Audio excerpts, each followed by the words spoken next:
Assalamualaikum warahmatullahi wabarakatuh. Halo semuanya, perkenalkan nama saya Desra Hemayanti. Saya mahasiswa tingkat 2 semester 4 Program Studi Pendidikan Bahasa dan Sastra Indonesia dengan NPM 8820123001. Video ini saya buat untuk memenuhi tugas mata kuliah pragmatik yang diampu oleh Bapak Febri Marinda SPD MPD. Nah, di materi pragmatik ini ada beberapa materi yang telah saya pelajari, yaitu yang pertama pengertian pragmatik, yang kedua arti, makna, dan maksud, yang ketiga lead atau lokusi, lokusi per lokusi, yang keempat tindak tutur langsung dan tidak langsung, yang kelima PID atau preposisi, implikatur, dan indikator, ya, dan yang terakhir yaitu deiksis. Namun di sini saya akan membahas mengenai pragmatik dan salah satu materi yang ada di pragmatik yaitu deiksis. Baik, kita masuk ke bagian utama yaitu eksplorasi materi dengan topik pragmatik. Nah, pragmatik adalah cabang ilmu linguistik yang mempelajari makna bahasa berdasarkan konteks situasi. Artinya, pragmatik tidak hanya fokus pada arti kata secara leksikal atau makna kamus, melainkan juga mempertimbangkan siapa yang berbicara, kepada siapa, dalam situasi apa, serta tujuan komunikasinya. Dengan kata lain, pragmatik membantu kita memahami makna yang tidak hanya apa yang dikatakan, tetapi juga apa yang sebenarnya dimaksudkan oleh penutur dalam konteks tertentu. Nah, yang selanjutnya itu objek kajian pragmatik.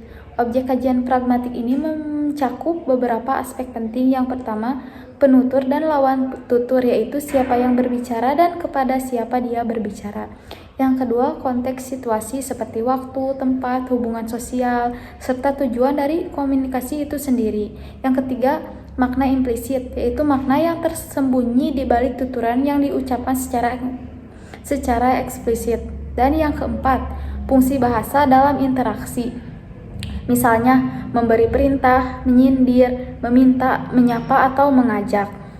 Terus ada juga ciri-ciri pragmatik. Ada beberapa ciri khas pragmatik yang membedakannya dari cabang linguistik lainnya. Yang pertama itu kontekstual. Makna tuturan sangat bergantung pada konteks. Contohnya kalimat, luar biasa kamu hari ini. Nah, bisa bermaksud pujian, tapi juga bisa menjadi sindiran, tergantung pada nada, ekspresi, dan situasi saat kalimat itu diucapkan. Terus yang kedua, interpersonal. Artinya, pragmatik melibatkan hubungan sosial antara penutur dan pendengar. Satu kalimat yang sama bisa terdengar sopan atau kasar, tergantung kepada siapa kita mengucapkannya. Yang ketiga yaitu fungsional. Maksudnya pragmatik menganalisis fungsi dari tuturan. Contoh, boleh saya duduk? Nah, kalimat ini bukan hanya pertanyaan, tapi sebenarnya adalah permintaan izin. Terus, menekankan makna tersirat atau implisit. Jadi yang dianalisis bukan hanya yang dikatakan secara langsung, tetapi juga makna yang tersiratnya. Nah, terus mengapa kita harus mempelajari pragmatik?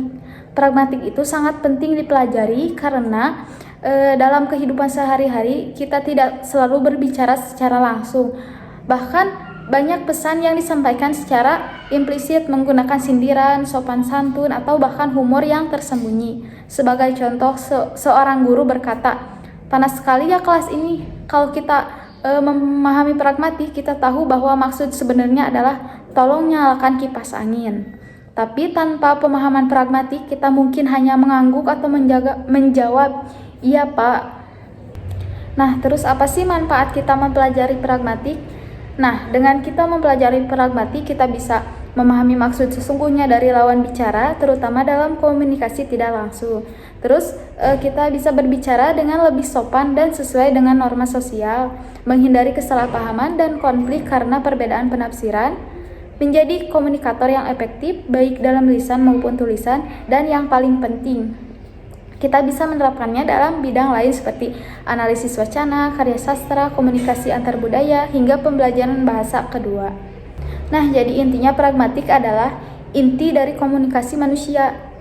Dengan pragmatik, kita tidak hanya tahu apa yang dikatakan, tapi juga mengapa itu dikatakan, bagaimana cara mengatakannya, dan apa yang sebenarnya dimaksudkan. Nah, yang selanjutnya yaitu salah satu materi yang ada di dalam pragmatik yaitu deiksis. Apa sih deiksis itu? Nah, deiksis adalah kata atau frasa yang maknanya bergantung pada konteks situasi saat tuturan diucapkan. Artinya, kata tersebut tidak memiliki makna tetap tanpa mengetahui siapa yang berbicara, kepada siapa, dan di mana dan kapan. Nah, deiksis ini ada dua macam, yaitu deiksis eksopora dan endopora. Nah, deiksis endopora ini dibagi menjadi dua, yaitu anapora dan katapora. Nah, yang pertama adalah deiksis eksopora. Deiksis eksopora adalah jenis deiksis yang merujuk pada sesuatu di luar teks atau tuturan. Artinya kita hanya bisa tahu maksudnya jika memahami situasi atau konteks di dunia nyata, bukan dari teks itu sendiri. Contohnya, dia sedang duduk di sana menunggu seseorang. Kita tidak tahu dia sedang duduk di mana, menunggu siapa, dan seseorang itu siapa kita tidak akan tahu karena semua jawabannya tidak ada di dalam kalimat. Kita hanya tahu maknanya jika kita tahu situasi sebenarnya. Nah, karena itu adalah deiksis eksopora.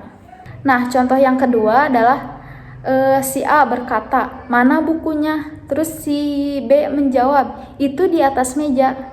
Nah, kata itu merujuk pada buku yang hanya bisa dikenali jika kita melihat langsung situasinya. Letak buku di mejanya kita bisa melihatnya ketika kita ada di situasi tersebut. Tidak ada penjelasan dalam tuturan tentang jenis buku atau warnanya.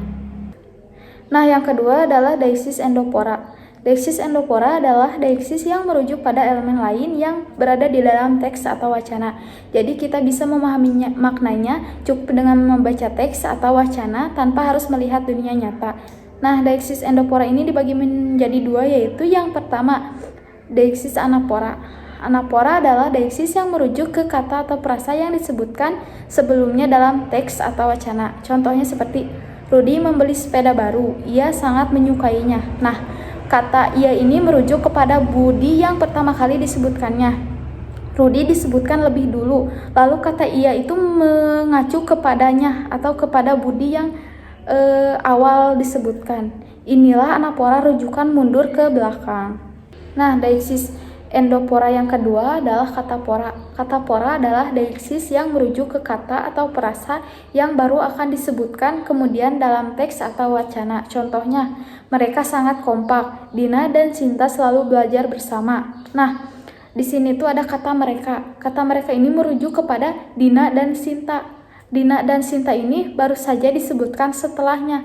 Meskipun kata mereka itu merujuk kepada Dina dan Sinta, tetapi Dina dan Sinta itu disebutkannya setelahnya. Nah, inilah katapora, rujukan maju ke depan. Nah, setelah saya menjelaskan berbagai hal tadi, sekarang saya akan menyampaikan ringkasan dari materi yang telah saya bahas supaya lebih mudah diingat dan dipahami.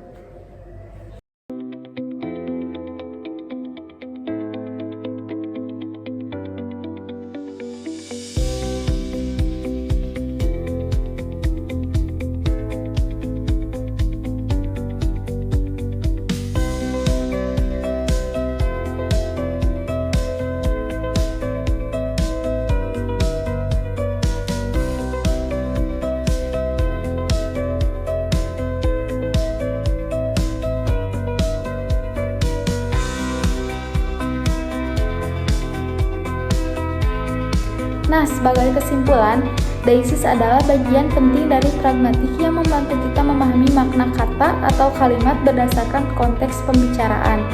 Dengan memahami deiksis, kita tahu bagaimana kata-kata seperti saya, di sini, atau besok bisa berubah maknanya tergantung siapa yang berbicara, kapan, dan di mana. Selain itu, mengenal jenis-jenis deiksis seperti eksopora, anapora, dan katapora membuat kita lebih peka dalam menangkap pesan yang disampaikan baik secara langsung dan tidak langsung.